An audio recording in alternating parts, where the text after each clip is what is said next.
Clasificación A. Apto para todo público.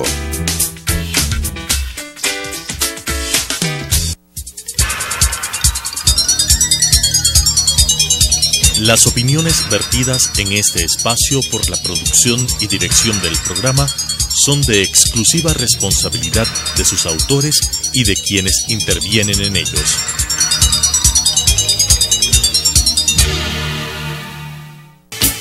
Sucesos presenta Enfoques, pensamiento libre y crítico. Día a día buscaremos diferentes visiones para la comprensión de la realidad del tercer milenio. Enfoques, un espacio que une noticia, análisis y opinión. Bienvenidos.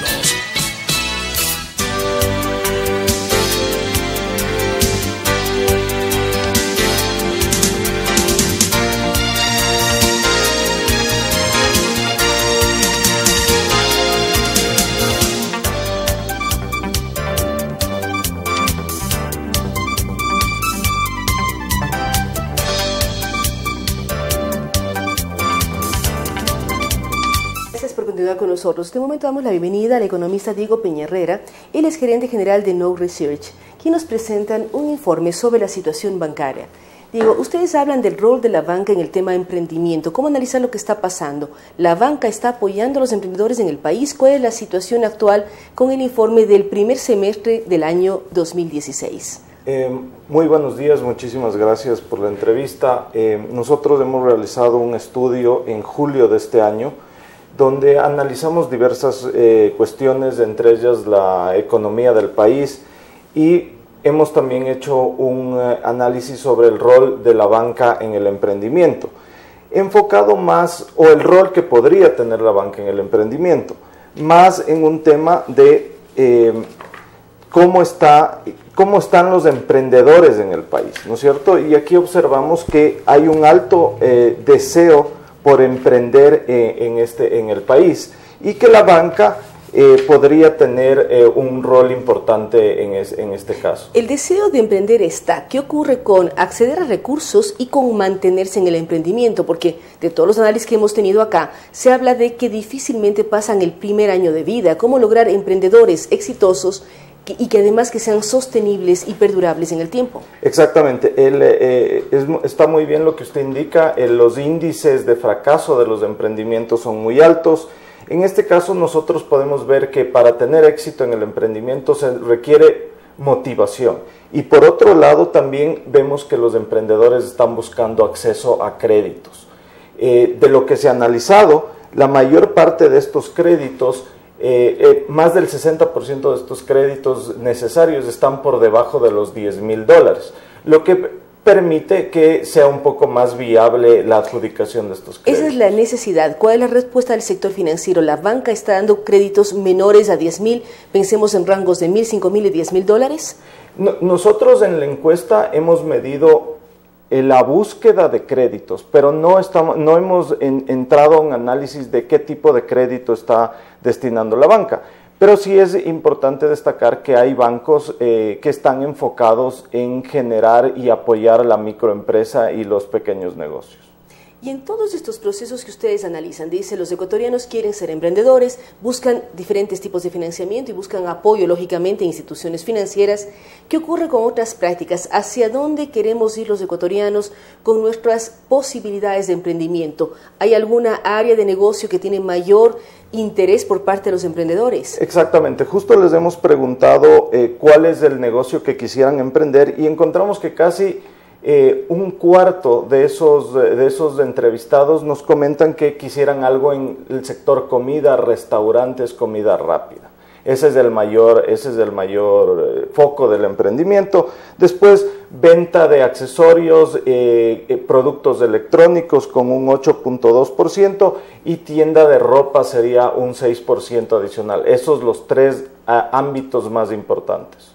¿Cómo logramos diversificar? Ustedes hacen la encuesta, lo tenemos claro, pero ¿cómo lograr que busquemos otras áreas de negocio? Porque si todos queremos emprender en restaurantes o en venta de accesorios, tampoco vamos a lograr persistencia, permanencia y posibilidades de financiamiento. Todos no podemos apuntar a la misma área de negocio. Exactamente. Aquí la clave creo que es el tema de innovación, encontrar productos innovadores, servicios innovadores que permitan marcar una diferencia, ¿no es cierto? Y ahí básicamente detrás de esto habría que hacer un proceso justamente de una metodología de innovación donde la investigación de mercados también puede servir para encontrar esas necesidades insatisfechas de los consumidores que pueden llevar a la creación de nuevos emprendimientos. También ustedes en este estudio que realizan apuntan a ver qué está pasando con el dinero electrónico, qué ocurre con esta nueva forma de intercambio que se quiere establecer en el país.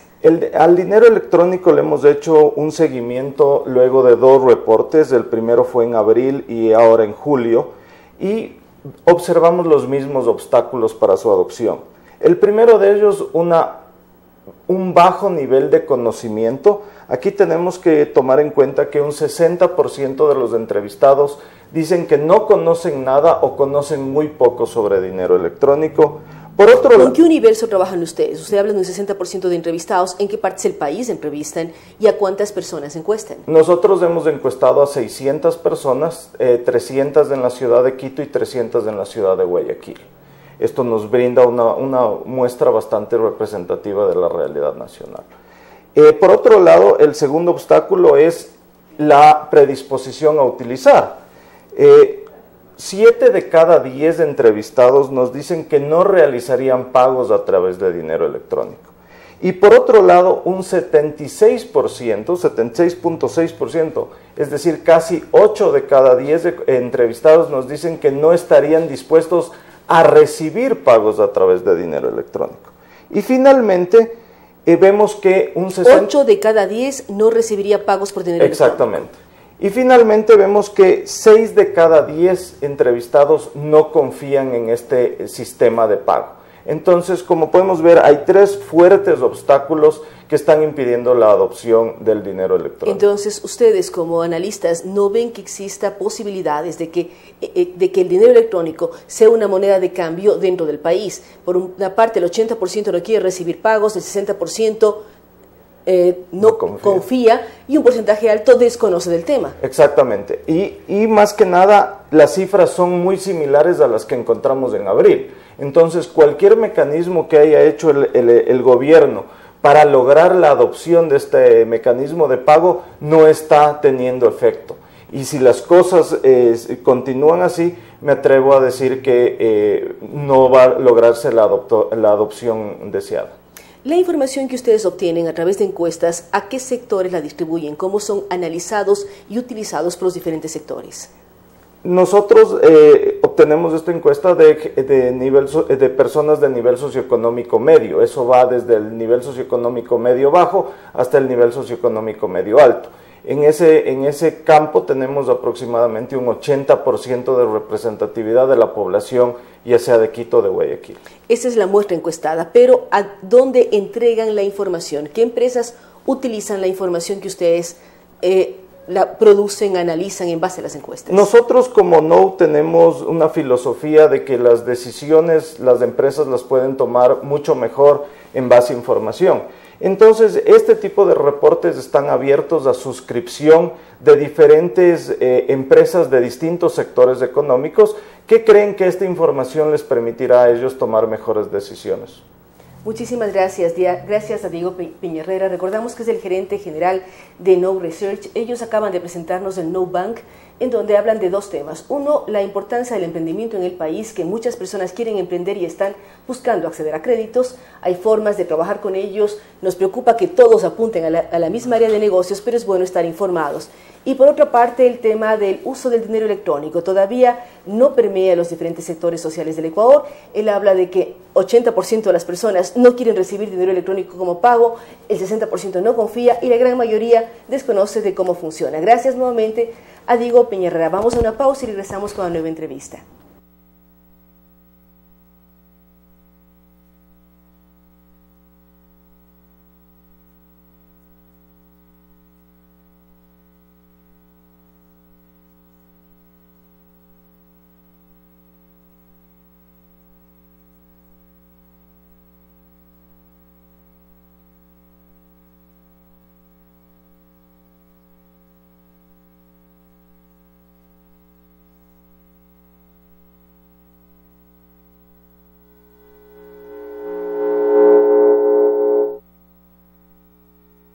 feliz de haber escogido esta profesión.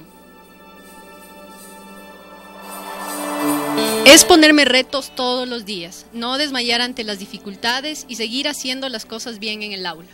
Por eso, profesor y profesora están invitados a participar en el 9º concurso de excelencia educativa. La web es www.fidal-medioamlat.org.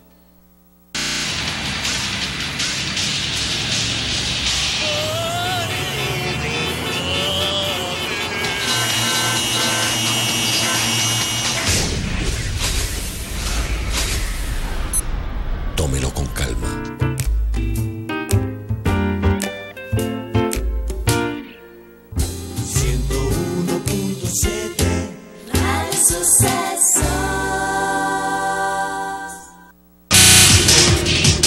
Telesucesos es el primer noticiero de texto en la televisión ecuatoriana.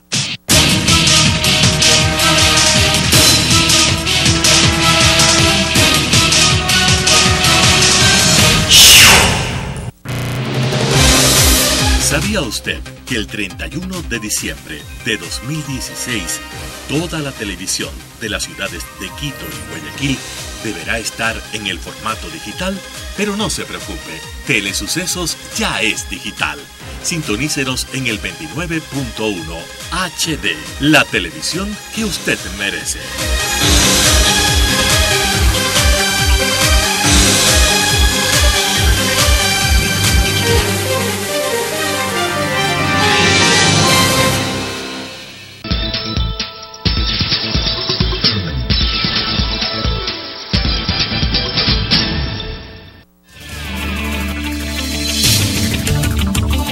Con nuevas ideas y opiniones, estamos de vuelta con Enfoques.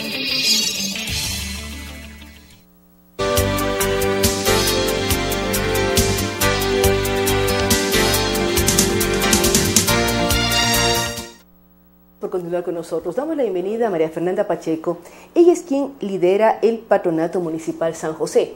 María Fernanda, ¿cómo va a ser el espacio que ustedes tienen como trabajo social, función social, llegar a varios sectores al interior de Hábitat 3? Una vez Hábitat piensa en la reunión de cada 20 años, todo lo que significa Naciones Unidas, pero ¿cómo juega un rol ahí la parte del trabajo social? Claro que sí, bueno, muchísimas gracias, Claudia, para mí un honor como siempre. Tal cual como usted comenta, durante las 2 ediciones anteriores se ha ido evolucionando en el concepto de urbanismo y ya no se evalúa solo a través del tema técnico, sino que se han involucrado conceptos sociales. Específicamente, el Patronato San José está trabajando con 2 objetivos de desarrollo sostenible, como es el Objetivo de Desarrollo Sostenible número 4, que trata específicamente el desarrollo infantil, que es un tema tan importante ejecutado por el municipio a través de los guaguacentros, y el Objetivo de Desarrollo Infantil número 5, el cual está enfocado justamente a una ciudad con igualdad de condiciones, género y sobre todo igualdad de oportunidades. Es sumamente trascendental que en la agenda urbana se involucren conceptos sociales como un tema de convivencia.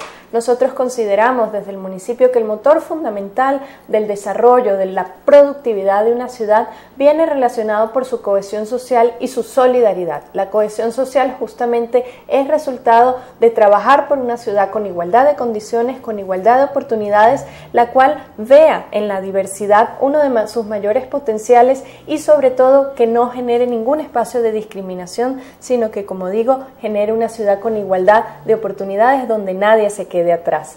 Este proceso de Hábitat 3 ha tenido durante más de un año una preparación, un proceso preparatorio donde se han elaborado borradores y nos enorgullece que justamente los objetivos sociales que el municipio está trabajando han sido involucrados no solo por el municipio, sino porque es la tendencia mundial para los avances de ciudad. No podemos apuntar a un desarrollo de la ciudad si no cubrimos las brechas sociales que aún hay presentes en ella. Como Patronato San José estaremos presentes en 3 paneles, 2 de ONU Mujeres y también uno de la erradicación de la presencia de los gobiernos locales en la erradicación del trabajo infantil. A su vez tendremos como patronato, comunidad municipal, muestras en el Parque Julio Andrade. Tendremos una muestra viva de más de 200 metros cuadrados de cómo los programas sociales de aquí a un Quito más 20 van a generar un avance de ciudad, es decir, cómo un niño que hoy puede acceder a un guaguacentro ese niño tiene mejores oportunidades de aquí a 20 años y va a apoyar en el desarrollo no solo económico, sino en el desarrollo integral de una ciudad. También estaremos presentes en el centro, en el espacio de Eugenio Espejo, en el centro Eugenio Espejo, con la construcción del Metro de Quito con enfoque de género y la Feria de la Sostenibilidad. El municipio de Quito ha trabajado de manera coordinada entre todas las instancias y estaremos presentes, como digo, en el Centro Eugenio Espejo, distintas entidades municipales y también en distintos espacios de la ciudad. De la ciudad, parques, una serie de espacios que brindarán formas de analizar lo que es el hábitat. María Fernanda habla de ser parte de los foros de ONU Mujeres. ¿Cómo hablar de mujeres con el soporte que se da a los niños y niñas a través de los guaguacentros? Porque cuando una madre trabaja, espera tener la tranquilidad de que su hijo esté bien cuidado. Absolutamente, como usted comenta, todos los objetivos de desarrollo sostenible tienen una relación, inclusive el primer objetivo habla directamente de la pobreza cero, los guaguacentros, el involucramiento de las mujeres en el espacio laboral también apoya a la disminución de la pobreza, a romper los círculos de pobreza intergeneracional.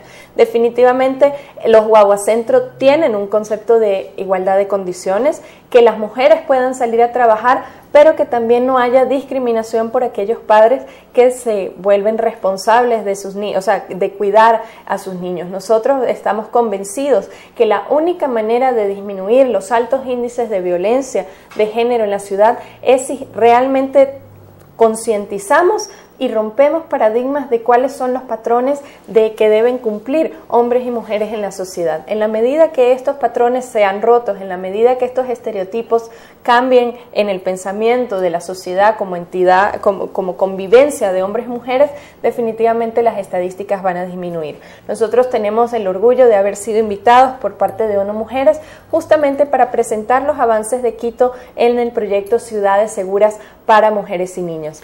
Esta plataforma es realmente importante, ojalá todos los que nos estén viendo puedan acercarse no solo a los eventos de la Casa de la Cultura, al pabellón de Quito que va a estar en el Parque de Arbolito, como el pabellón de Naciones Unidas, también el Habitat Village que va a estar repartido por toda la ciudad en la zona de la Mariscal y en la zona también cercana al Arbolito, pero también que sepan que estaremos recibiendo cerca de 20.000 visitantes, así que abran sus corazones para recibir a todos estos visitantes, para que demos el mejor servicio posible, para que transmitamos la calidez que nos caracteriza como ciudad y sobre todo para que mostremos la maravillosa cara de nuestro querido Quito. Yo creo que Quito, el Ecuador, porque va a ser una vitrina extraordinaria. Vienen 193 delegaciones de los 193 países que integran Naciones Unidas. Para terminar, María Fernanda, ¿cómo conseguir información? Hay tanto evento en Quito que uno no va a saber dónde, cómo, a qué horas. ¿Cómo conseguir información sobre todo lo que está haciendo el municipio y además del Patronato San José? Claro que sí, bueno, en las redes sociales, en Facebook Patronato San José o en Twitter Patronato SJ, también en la página web municipio quito.gov.es, donde directamente tendrán la agenda de todos los eventos. Tendremos el Festival de la Luz de León, por primera vez saldrá de León para presentarse en nuestro querido Quito, en nuestra joya, que es el patrimonio que tenemos en el centro histórico, así que es una gran oportunidad de compartir. También estará en la página Habitat, justamente el día de ayer publicaron ya una metodología mucho más fácil donde se puede navegar entre las distintas mesas de conversaciones que habrá, los eventos más de relaciones interpersonales, también los eventos, los foros públicos y aquellos eventos que requieren o no haberse registrado previamente. Lamentablemente los registros se dio hasta el 1 de octubre. María Fernanda, queremos comprometerla además a que en una próxima oportunidad con más tiempo nos hable de los resultados de inclusión en el tema de mujeres y niños en Quito, con la plataforma que tienen ustedes, los resultados que serán presentados al interior del propio Habitat 3. Claro que sí, bueno, muchísimas gracias por la invitación, por supuesto, y sobre todo transmitirle que los proyectos sociales no están aislados de una agenda de infraestructura, sino todo lo contrario. Veamos Habitat como una plataforma de desarrollo de ciudad y como una gran oportunidad de ser ciudad receptora de este gran evento. Esperemos que todos lo puedan disfrutar al máximo. Lo podamos disfrutar y podamos demostrar cómo somos los ecuatorianos y tener una gran vitrina para demostrar una vez más la valía de este país y por qué deben visitarlo todas las regiones del mundo. Gracias nuevamente a María Fernanda Pacheco. Para continuar hablando de temas de hábitat, vamos a invitar al doctor Edwin Niño, director ejecutivo del CONGOPE, para hablar sobre todo lo que tiene que ver con los gobiernos provinciales del país y la agenda que será presentada al interior de Hábitat 3. Vamos a una pausa y regresamos con Edwin Niño. Con estas ideas y opiniones, regresamos con Enfoques.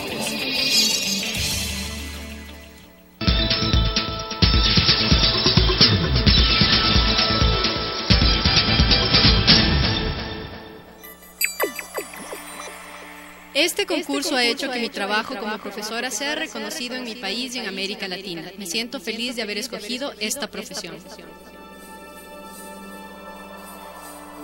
Es ponerme retos todos los días, no desmayar ante las dificultades y seguir haciendo las cosas bien en el aula.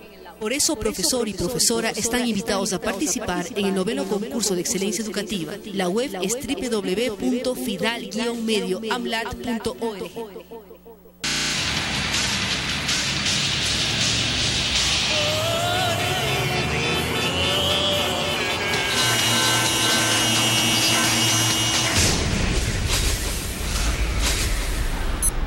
Tómelo con calma.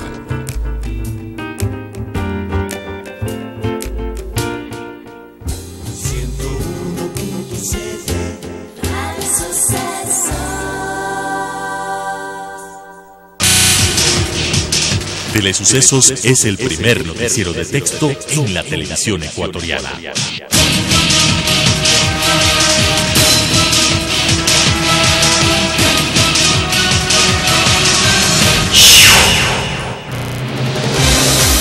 ¿Sabía usted que el 31 de diciembre de 2016 toda la televisión de las ciudades de Quito y Guayaquil deberá estar en el formato digital?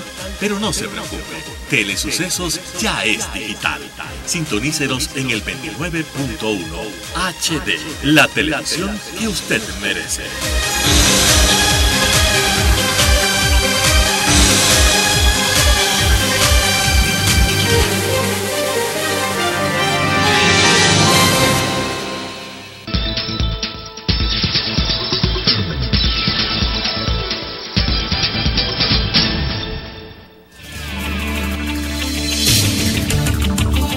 Con nuevas ideas y opiniones, estamos de vuelta con Enfoques.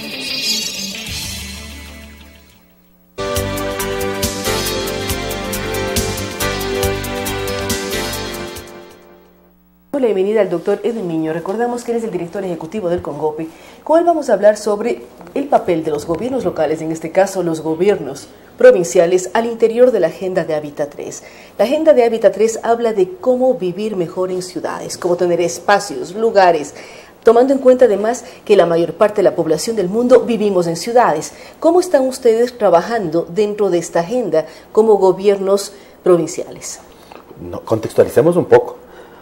Y durante el fin de siglo, durante el fin del siglo pasado es que las ciudades se constituyeron en el mayor espacio de población. Estamos por un 50-54% aproximadamente. En el Ecuador también fue en la década de los 90 donde realmente se rompió la equidad territorial. Ahora estamos en un 36% con población en la ruralidad. A ver, ¿qué es lo que nos interesa de este proceso? Nos interesan dos dimensiones que son claras y prácticas. La primera es de que no puedes, que yo le denomino la primera propuesta de empoderamiento. Tú no puedes bajar desde las Naciones Unidas una propuesta de...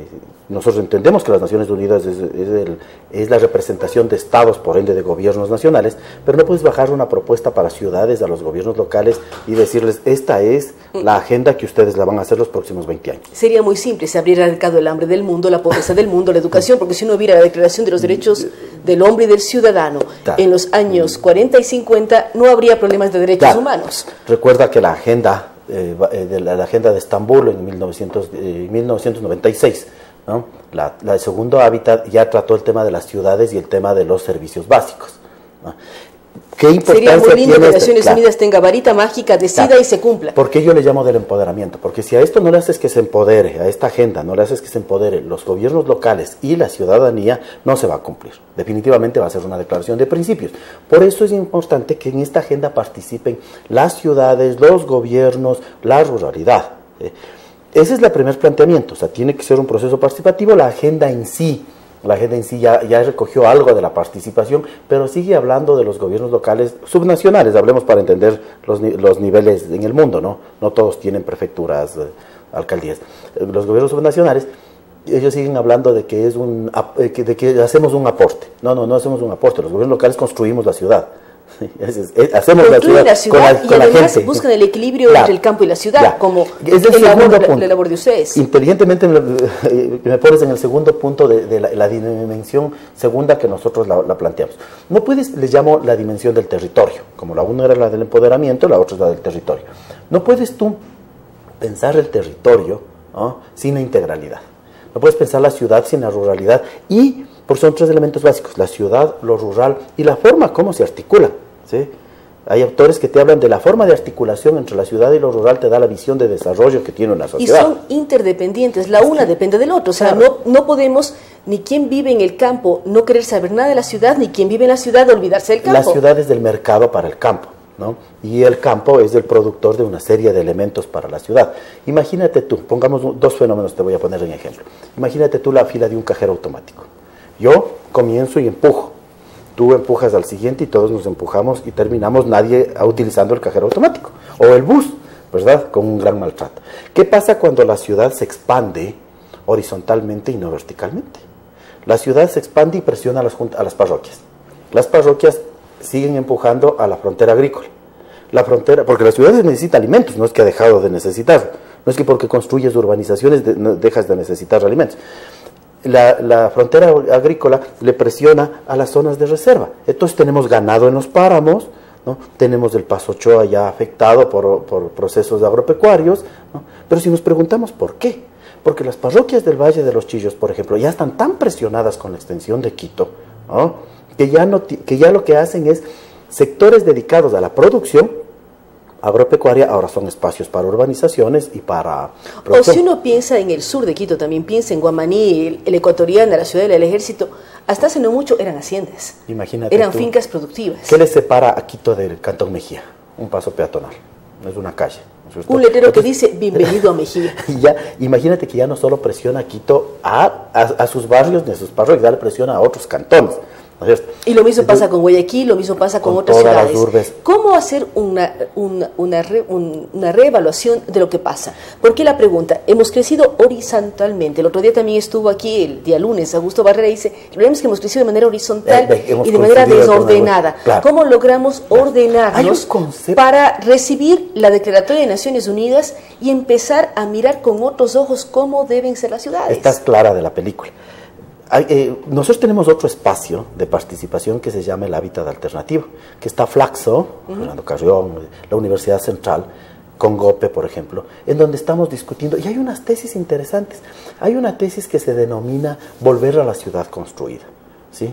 Si tú ves el centro histórico de Quito, es un proceso que desde las 7 de la mañana comienza a tener una ebullición, ¿no? Pero a las 7 de la noche comenzamos a ir a los que nos fascina el centro histórico, ¿no? Porque ya no hay ebullición. Porque no hay pobladores, no hay habitantes del centro histórico. Si tú ves, son bodegas, o sea, es volver a la ciudad construida, no la expandamos más, volvamos a donde está construida y a la ciudad desarrollámosles hacia arriba, verticalmente.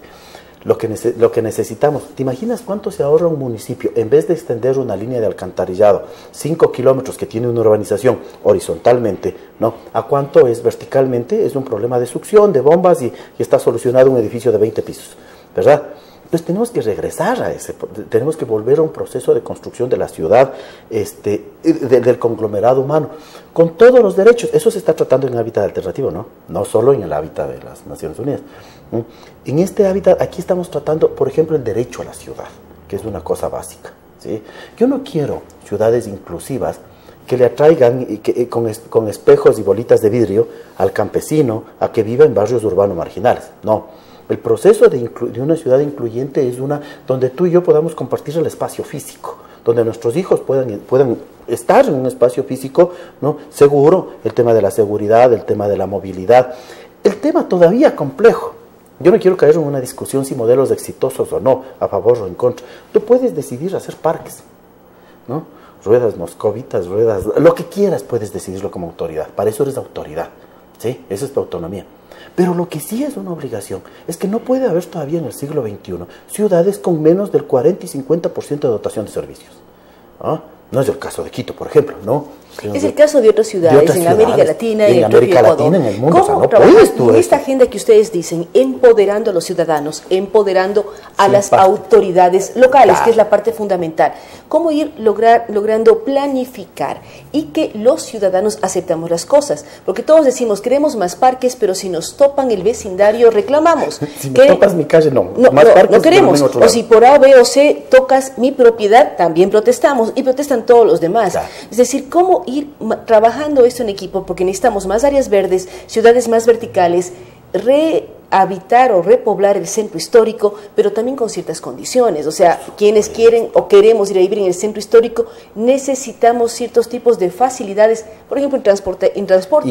Y ciertos requisitos adicionales, que no es que te da la libertad burguesa ni la libertad neoliberal. Es decir, no, es mi espacio físico y yo aquí me muevo como quiero. Al ser un centro, al ser la joya de la corona, ¿no es cierto?, ¿no?, el centro histórico, si vas a vivir ahí debes tener determinadas condicionantes. Pero aquí hay una discusión que es clara. El concepto entre autonomía de un gobierno local, ¿no?, y el concepto de supervisión. En este proceso de estos 10 años hemos tenido los gobiernos locales una rectoría desde el gobierno central y desde el Estado, ¿no es cierto? Sí. Y nos ha faltado mucho construir una rectoría desde la ciudadanía. Ayer el expresidente colombiano, presidente UNASUR Samper, nos contaba que tal era la autonomía con una ley de regalías, que hubo alcaldes que hicieron en las grandes selvas velódromos, por ejemplo, grandes pistas atléticas, ¿no?, que no tenían ninguna lógica. En función de su autonomía lo puede hacer, pero si eso hubiese un control ciudadano, ¿cierto?, que sea más participativo, no te lo va a permitir, porque si no tienes arreglado el alcantarillado, por ejemplo, en una ciudad, ¿cómo nos vamos a dedicar a hacer canchas de fútbol, estadios de primera? Me fascina el fútbol, pero eso no es la salida si todavía no tienes el agua y el alcantarillado. Pero hay que trabajar, ciudadanos, demostrarles la importancia de prevención y de salud, porque allá se apunta el alcantarillado, y trabajar. ¿Cómo lograr tener el concepto básico y difundirlo y hacer que los ciudadanos se empoderen y defiendan ciertas áreas? El alcantarillado no se ve, es una obra que los alcaldes a veces no quieren hacerlo porque se entierra, por lo tanto no se ve. Tapas con tierra, tapas tus votos, gastan millones de dólares y se entierra. ¿Cómo lograr romper esas lógicas dentro del país y dentro de las otras ciudades que vienen a participar en Hábitat? Verás, en la participación tenemos que cuidarnos muchísimo de un problema sociológico que se lo determinó sobre todo en Europa, que se llama el ciudadano total. El ciudadano total es el que decide sobre todo, ¿no? Tú sabes que en Ginebra se hacen consultas por ver si se cambian las direcciones de las calles, o sea, es un problema complejo agotar la participación, porque un exceso de participación le agota a la gente, ¿sí? Entonces, pero es importante que haya temas fundamentales, por ejemplo, el tema del plan de desarrollo, que es lo que nos hemos planteado con la nueva ley. No puede haber 3 planes, juntas parroquiales, municipios y gobiernos provinciales, no. Señores, tiene que haber un solo plan. ¿De quién? De la provincia. ¿Hecho por quién? No por el Consejo Provincial, hecho por las juntas parroquiales, su parte, con la participación de los municipios y los consejos provinciales. Te pongo un ejemplo clarito, ¿no? Una rehabilitación. El Consejo Provincial decide adoquinar una vía en la parroquia de Checa, ¿sí? Eso tiene que ser decidido con la ciudadanía, con el alcalde y con la junta parroquial. ¿Por qué? Porque si esa vía no tiene alcantarillado, ¿de qué le saque a este nivel de gobierno decir, sí, yo te voy a hacer el adoquinado, ¿no? Cuando llega al sitio, se da cuenta que no tiene alcantarillado, no lo puede hacer. Antes se lo hacía, ¿no? Pero muchas veces se lo hace y después se vuelve a desarmar el adoquinado para hacer el alcantarillado. Ahora sí ya no. No, ya, eso sí. Realmente te digo, si hay un ejemplo de eso ya sería desastroso aquí en el país, pero ya ni como ejemplo hay una vía. Pero cuando bajas y llegas al territorio, no tiene alcantarillado, no. Primero dirá al municipio que lo haga. No, ¿para qué perdemos tiempo y le hacemos perder tiempo a la ciudadanía? Entonces el habitante de Checa va a una priorización de obras y dice, si me ofrecieron el adoquinado de esta vía y no me lo hacen durante este año, claro, el consejo tiene su razón, no hay alcantarillado, ¿no es cierto? Pero ¿para qué le hiciste participar a la gente? Entonces, si hacemos todos juntos y alguien dice, yo quiero que me ponga adoquinado en esta vía, el municipio va a decir, señores, yo no está en mi plan construirle este año su alcantarillado. Entonces, en el 2017 le hago el alcantarillado, le hago el agua y el consejo pone. Tenemos 3 planes que son 3 pilares distintos, que se suponen, las juntas, los municipios y los consejos, que se suponen se iban a territorializar, discúlpame la redundancia, en el territorio. Pero no se dio así. Cada uno mantiene su parcela. Entonces, lo que queremos hacer es un cambio en la ley, y un cambio más que en la ley, en la gestión política, a partir de que en la Cámara Provincial están los alcaldes y las juntas parroquiales. Queremos hacer que este plan sea un solo plan. Un plan de la provincia de Pichincha. Un plan de la provincia, pero muchas veces las provincias, Pichincha específicamente no, pero otras provincias se quejan que los planes les llegan desde Quito, y ahí es cuando se vuelven los ejemplos centralistas. Hace unos días hemos estado dialogando con viceprefectas de diferentes partes del país en este mismo espacio, y hay la queja de que se analiza en Quito y no se dan cuenta qué pasa en cada uno de los territorios, porque no es lo mismo hablar de Pichincha que hablar de Santo Domingo de los Áchilas, o hablar de Osayo, o hablar del Oro, o hablar de Zamora o Morona. Cada una tiene su realidad y tiene que tener su planificación hecha en el territorio y no depender de decisiones nacionales. No, ni siquiera en las provincias, solo fíjate Pichincha, ¿no? Hablar de un sistema educativo en el Cayambe, en el Alto Cayambe, en Cancagua, en toda esa zona, no es lo mismo que hablar en el Quito urbano y que hablar en Puerto Quito, ¿no? La dimensión y el clima es distinto, los regímenes educativos son distintos, entonces en la misma territorio tenemos.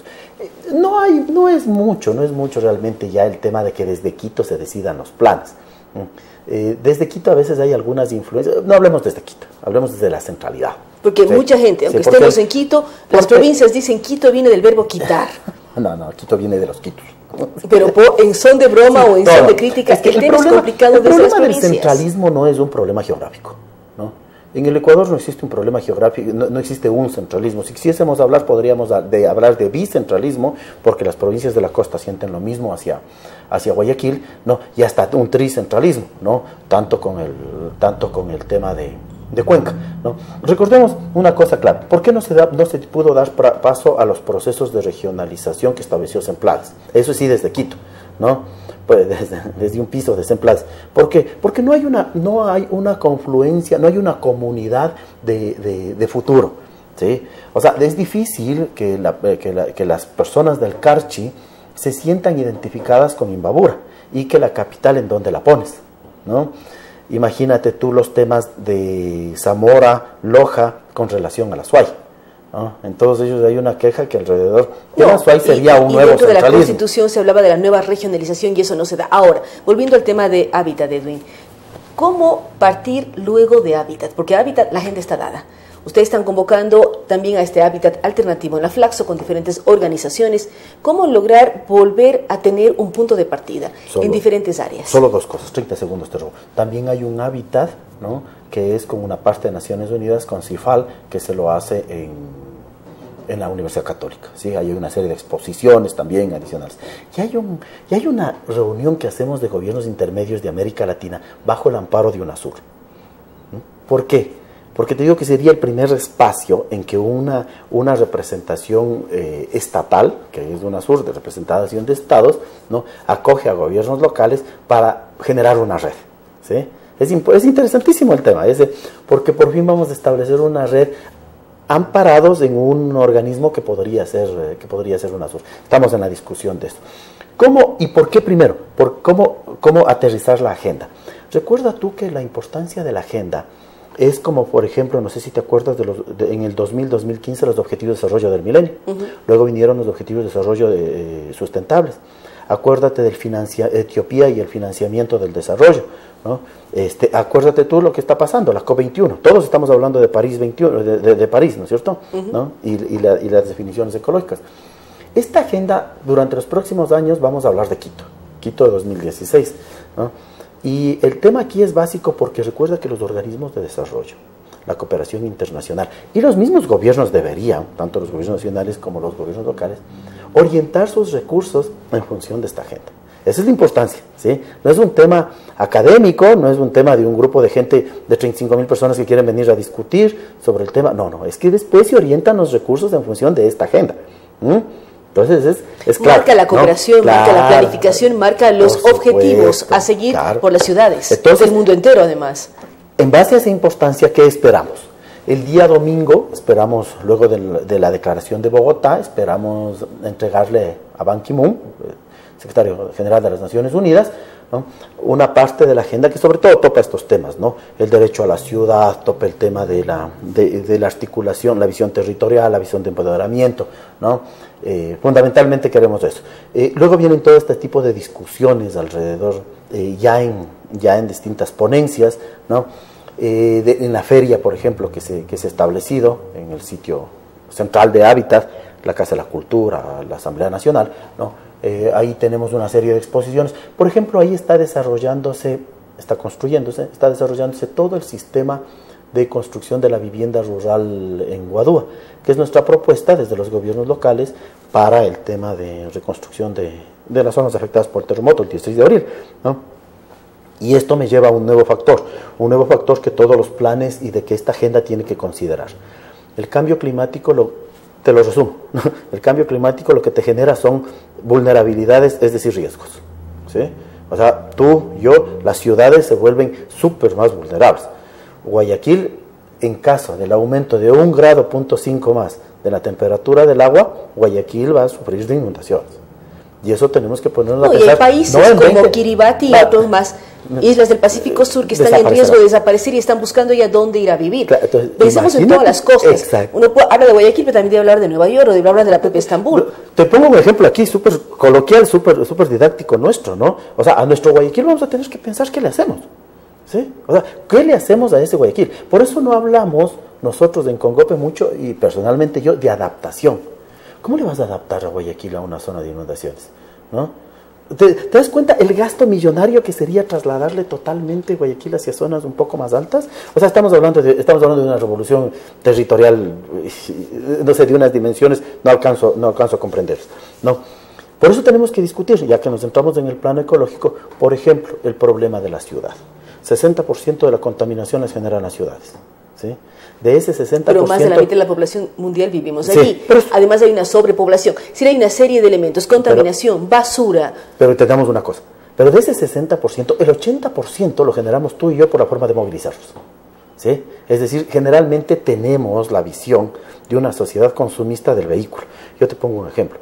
Los muchachos en Quito, su aspiración a los 20 años, casi a los 18, a los 20 años, no es, pues, o sea, la maestría, no es que les compres el departamento, no es, no, ¿cuál es?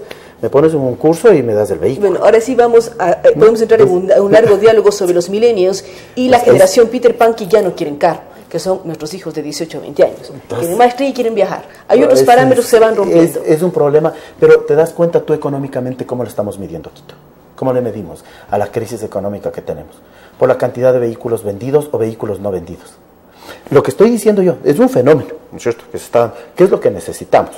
¿Qué es lo que necesitamos? Es discutir ese tema, porque sea que nuestros hijos quieran o no quieran vehículos, el 80% de esa contaminación de la ciudad, que es el 60%, la generamos la forma de movilidad. Entonces, algo tenemos que trabajar en eso. Tenemos que trabajar no podemos exigir solo a la ruralidad. Tenemos que trabajar en generación de basura, cuántas cosas desechables compramos y botamos en la basura. Hay que tener recolección diferenciada de basura y que los desechos sirvan para hacer otras cosas. Te das cuenta que eso no es adaptación.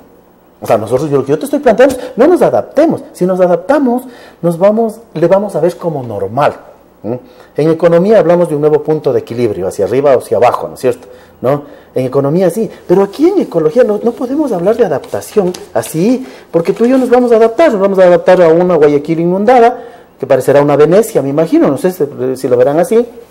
Nos vamos a adaptar a que todos tengamos vehículo, ¿sí? A que la prosperidad se vaya midiendo en función de vehículos, ¿no? En las ciudades. Entonces, no podemos hablar de eso. Tenemos que discutir un tema que se vuelve asimétrico. La ciudad habla de llenar más vehículos, de tener, porque es un estatus y porque es una forma de medir el desarrollo. Yo te digo, aquí lo que se quejan, el mejor índice de que la economía está mal es porque no se han vendido 15.000 vehículos más en la ciudad de Quito. Perverso eso. Pero sí le exigimos a la ruralidad, al poblador amazónico, usted sí no me bota un árbol. ¿sí? Al del páramo usted si no me siembra en... Entonces, todo esto se va a dialogar en Hábitat y se va a generar una agenda. Esa es la agenda. ¿Cómo tiene que ser una agenda mirar la agenda que están trabajando ustedes como gobiernos autónomos descentralizados, como Congope? ¿Cómo ser parte de esa agenda alternativa a la central del Hábitat? Nos toca jugar en los 4 bandos. ¿Sí? Hemos armado un equipo de tal forma con las prefecturas, en asocio con AME, ¿no? Por ejemplo, con municipios, con la creación de municipalidades. Entonces, hemos jugado de tal forma, hemos distribuido los jugadores en la cancha, ¿sí? Que vamos a copar todo esto, ¿no? Desde ahora estamos en un proceso de calentamiento. Reconozcamos que Flaxo, la Universidad Central y el Hábitat Alternativo no es que lo están trabajando ahora. Se trabaja durante ya meses. 6 meses, por ejemplo, que venimos nosotros con ellos participando y todo eso, bajo la iniciativa generalmente de la academia. Eso le da una categoría y una calidad fuertísima a Hábitat Alternativo, ¿no? Están los fuertes de la academia discutiendo. Hay un encuentro, por ejemplo, solo 30 segundos te lo robo, porque a nivel mundial es una cosa interesantísima. Fíjate tú que España, Alemania, como estados, tienen una posición de rechazo a los refugiados y a los migrantes, ¿no es cierto? Sobre todo los que están viniendo de las zonas de conflicto en el mundo, ¿no? Y las ciudades quieren tener otro comportamiento y lo tienen. Hay ciudades en la parte baja de Alemania que piden que vayan los migrantes. Barcelona, Madrid, son ciudades que están abriendo las puertas o que por lo menos entienden la y la multiculturalidad, ¿entiendes? Mientras un estado, los estados nacionales, no están con otra posición más de reservar el acceso a los migrantes y a los refugiados, ¿no? Fíjate tú la diferenciación. No estamos diciendo de que somos otro estado, que queremos autonomía, no, nada de esto, nada de autonomías, nada de Singapur, no, lo que estamos diciendo es de que desde el territorio tú ves la política de otra forma desde la que se ve desde los estados nacionales. Y es importante que desde el territorio, Hábitat escuche las voces del territorio. La declaración que de las Naciones Unidas se compadezca y mire muchísimo lo que pasa en cada ciudad, en cada territorio del mundo. No es nada fácil y no es nada fácil enfrentar como ciudad lo que va a ser Hábitat 3 la próxima semana. Edwin nos decía fuera de micrófonos hay que andar de jean y zapatos bajos para poder recorrer la ciudad y acudir a la mayor cantidad de eventos posible. Los jóvenes que nos escuchan, los jóvenes que nos miran, las personas que nos miran y escuchan, sean parte de no hay como quedarse afuera de un evento único en el mundo. Cada 20 años se realiza aquí en Quito. Además, no solamente el Hábitat como tal, organizado por Naciones Unidas, sino también todas las alternativas, lo que está presentando Flaxo, lo que presenta la Católica con CIFAL, lo que presenta el propio municipio de Quito en el Centro de Exposiciones de Eugenio Espejo.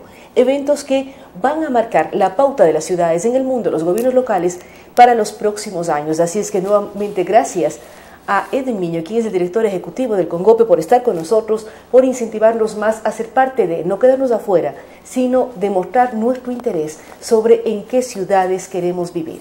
Antes de terminar, queremos agradecer a Cheviplan, a Movistar, también a la empresa de agua potable de Quito, EMAPS Agua de Quito, y a la Universidad Internacional del Ecuador por apoyarnos a llegar diariamente donde ustedes. Con ustedes hasta el día de mañana.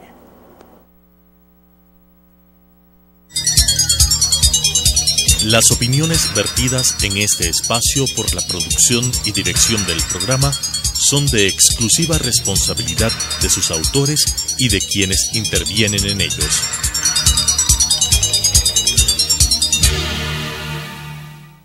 Sucesos presentó Enfoques. Pensamiento libre y crítico. Día a día buscaremos diferentes visiones para la comprensión de la realidad del tercer milenio. Enfoques, un espacio que une noticia, análisis y opinión.